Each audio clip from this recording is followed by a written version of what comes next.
friends, do you love food? Do you find yourself searching for the freshest ingredients and best way to prepare a dish? Well, some might call you a foodie. I'm a classically trained chef. I have my own cooking show, and when it comes to food, I feel the same way. Today, we're gonna learn all about lobsters. I'm Liz Bramwell, and this is The Foodie.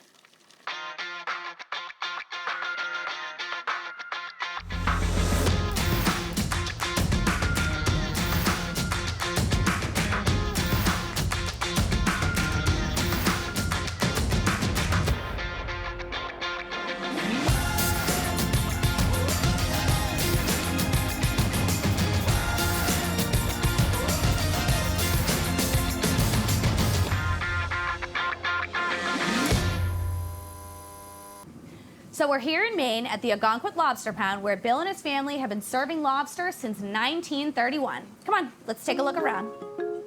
So as far as this area goes, what are we standing in front of? This is what is known as the pound, right? This is the pound. This is the pound. This is where we keep them. It's like a dog pound, like but it's for lobsters? Exactly. Very much. What makes this so good is the way we keep it. It's a entirely self-contained system with biofilter. It's temperature controlled. But we also have the ability to put fresh water in it all the time. So they're very well kept and healthy. Are they happy? As far as I know. So I noticed when I'm just dipping my hand in here, hopefully the residents are okay with that. The water is very cold. It is. What's the temperature and why keep it that cold? Well, we keep it at 50 degrees at all times. We used to keep it colder than that, but they tend to get a little too dormant. But 50 degrees is a nice temperature, and just the right amount of oxygen at all times. So they just live better. So they're just healthier in this environment. Exactly. Between the level of oxygen, water temperature, the caring landlord, etc. Right. Just some good nights. So you originally said this used to be kind of a takeout style where people came up, they ordered, they sat, they took care of themselves. Now, people arrive, they come up, they look at the tank, they go in the restaurant, they pick their own lobsters. Tell me the process. Well, in the old days when we were self-service, it was very easy. Yep. Once we started doing wait service and we got so big, it became a little bit of a challenge. So now we get people to sit down first. Yep.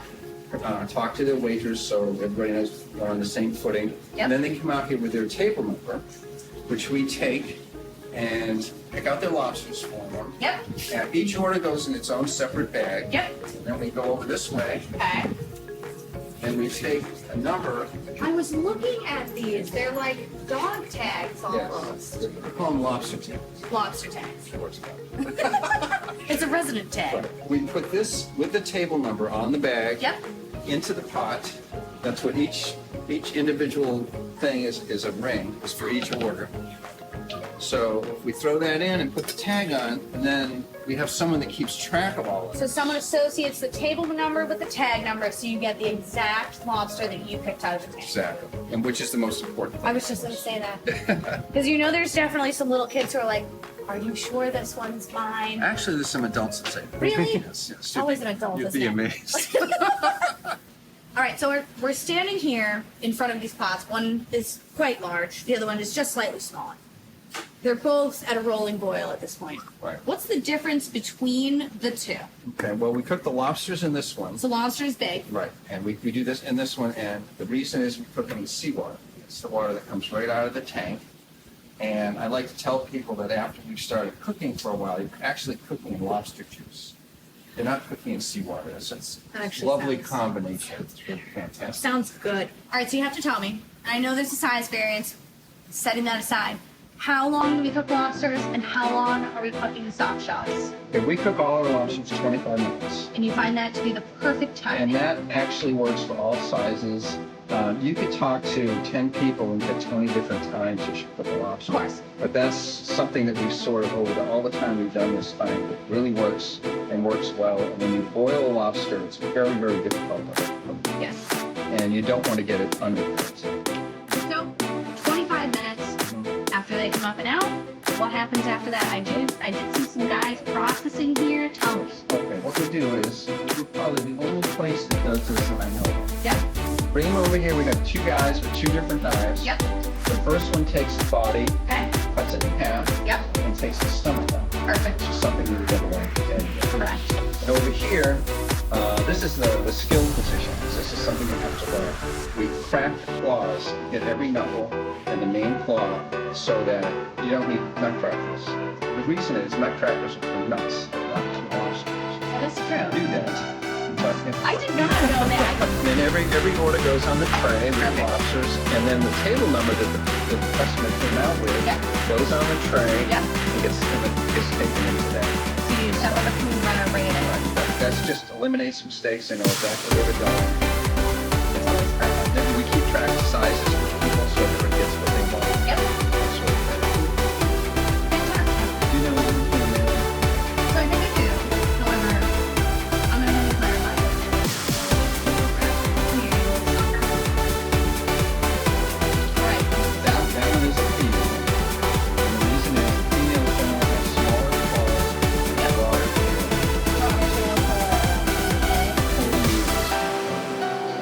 We need eggs. And then It does not have a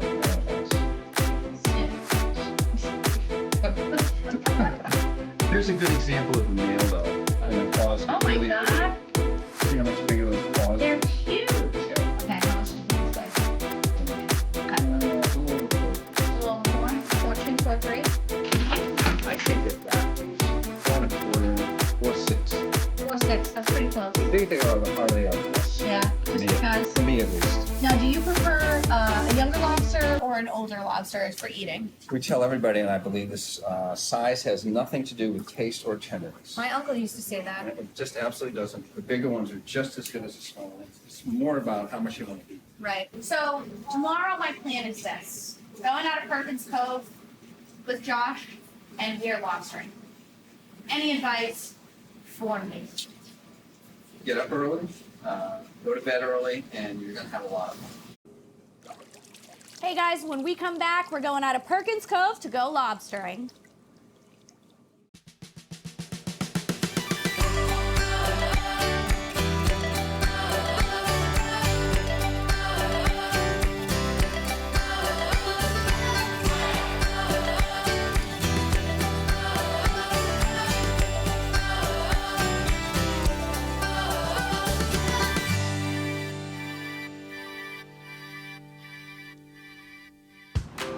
Welcome back, guys. We're in Perkins Cove with my friend Josh, talking all about lobsters.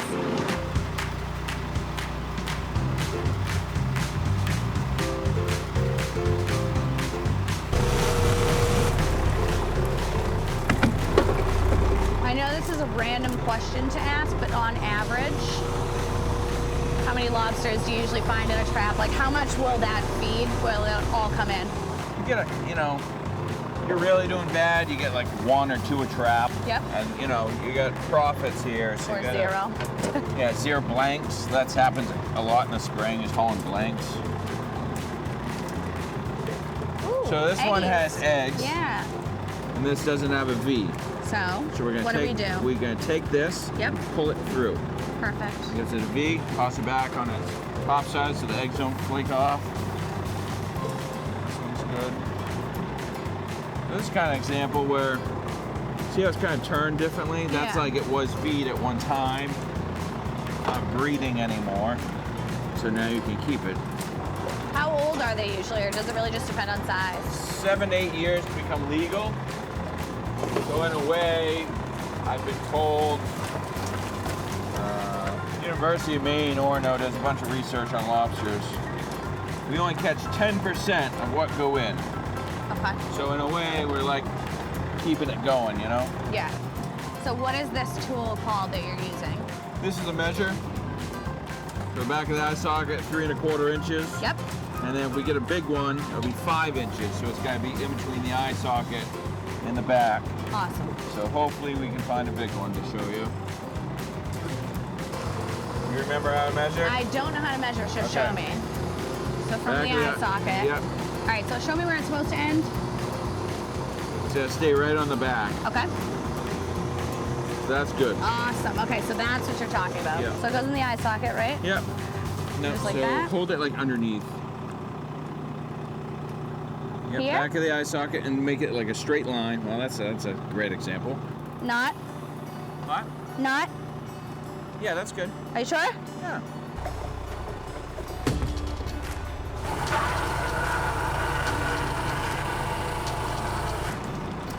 So what is each part? Explain the strap to me and the function of the little bits.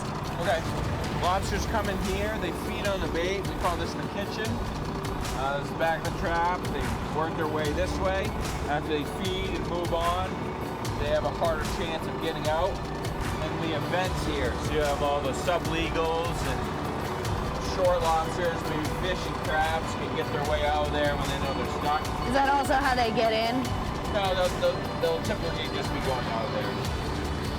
They don't want to come. They only want to come in the front because that's where all the bait will be. So this, see how it's different? Yeah. This lost its claw at one time and grew it back. They can grow back anything on their body. It's too bad humans can't do Yeah, I that. know. Well, that's. Yeah, the University of Maine's been seeing. They've been trying to figure that out. Lobster grow ribs back. Why can't you grow our legs back or go back to things? I mean, I wonder legs why. or anything on their body that can grow back. Go ahead. That side? Go ahead. Watch out. We're here in Perkins Cove in Algonquin, Maine, talking all about lobsters, so don't go away. Welcome back, guys. I'm here with Josh. We're talking all about lobsters in Perkins Cove.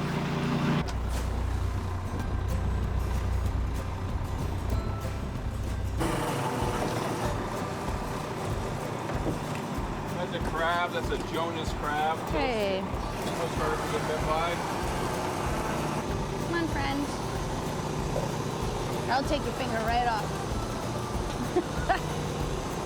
Here's a little guy. He's probably like Look at how tiny. 3 years old. So little. It's a souvenir. It's booby prize.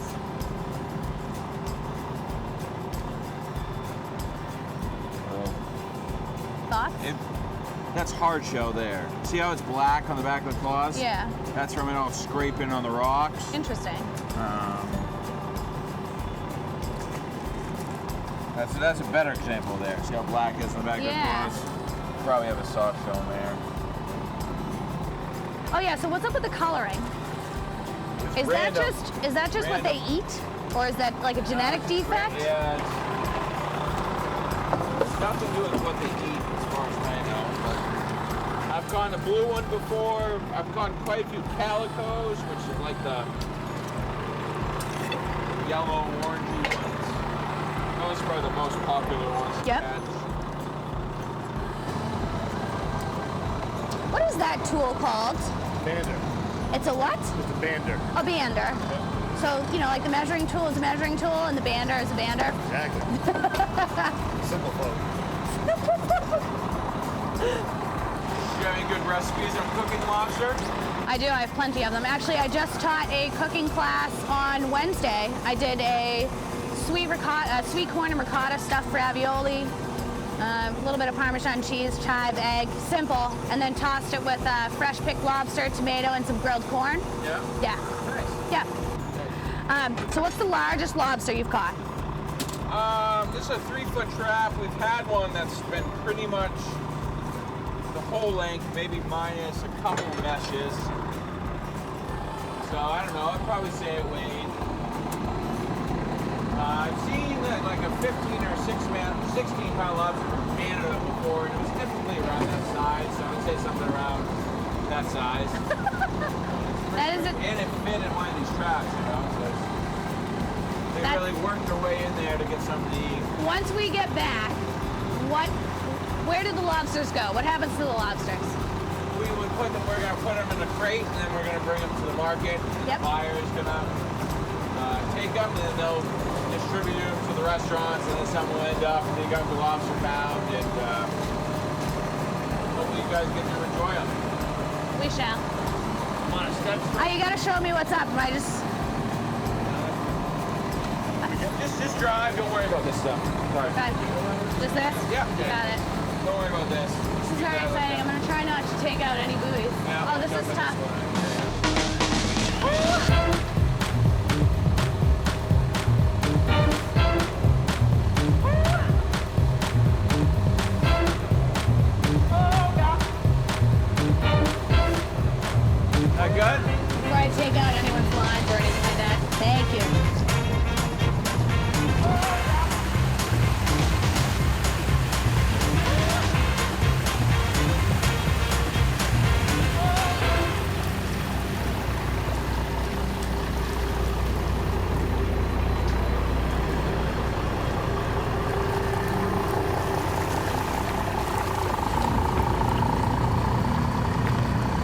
you? All right. So when this goes to market, how many pounds do you think are in here? Probably around 60 pounds. Bring it to market, and then they'll distribute to the restaurants. And maybe end up with a Gunga Lobster pound. Now, speaking of getting paid by the pound, what's the approximate price today? Around $5. That's not bad. How low or high have you seen it fluctuate this year so far? It's pretty much been around $5. In the spring's been a little bit higher. Less to catch in the spring, so it all equals out. So you're buying beers later? Maybe chip it. Coming up next, we'll be back in the studio cooking up lobsters.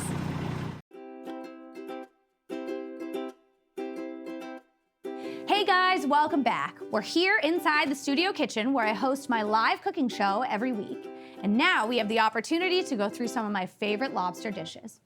Starting with this lobster pie, topped with corn, caramelized onion, and finished in our wood-fired oven. Next to that is our house-made lobster ravioli, served with juicy shrimp and roasted tomato. Here we have a lobster cocktail, and we serve ours with a lemon wedge, Dimitri's cocktail sauce, and in a martini glass. And right here, one of my favorite entrees is a lobster stuffed haddock, served with a Yukon Gold potato puree and sauteed seasonal veg. To my right, the king of them all, classic steamed lobster, served with lemon and drawn butter. And finally, one of my favorites, especially for this time of year, a classic lobster bisque. All right, so now that we've had the opportunity to talk about a whole bunch of my favorite lobster dishes, we're gonna put one together. Now, I am using a ring mold, and we are starting with a plate garnished with a little balsamic reduction on the bottom. Now, we're gonna take our romaine that is shaved relatively thin and add a little bit of citrus vinaigrette to that, and then just give it a quick toss. Now we're gonna be placing this into the bottom of the ring mold, and do your best to keep the ring mold from moving. And this is gonna act as our base. Now that our romaine is in the bottom, we're gonna go ahead and add our tomato slices. I have 3 nice slices of tomato here, covering as much surface area as possible, all right? And creating a nice little deck, a little bridge there for our remaining ingredients to sit on. The next ingredient we're putting in is slices of avocado. This avocado is absolutely beautiful, going around the edge first. And then filling in the center with our remaining slices. Now that the avocado is in, we're gonna add our eggs. And I have 2 hard-boiled eggs that have been quartered, leaving the yolks intact, just kind of following around the edge. You may not need all of it. We're gonna add as much as we can, just like so. Last item before we top with the main event is going to be some applewood smoked bacon that I've just gone ahead and kind of chopped up to be pressed into this salad. Okay, last piece. We're gonna give this a little press here. I'm just gonna use the back of my fingers. Okay, just like so. And then finally, the main event, our lobster. So I have plenty of freshly chopped lobster here. Just gonna start by piling it in the center and kind of working it out to the sides, okay? Just like so. Applying a little pressure. I have 2 very nice claws that we're gonna put right over the top here to garnish. And then we're going to finish with a little bit of wakame seaweed, wakame salad. Okay. Some microgreens on top of that.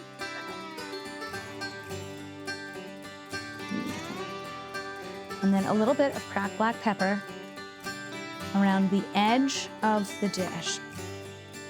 And we're gonna take our ring mold off. Look at that.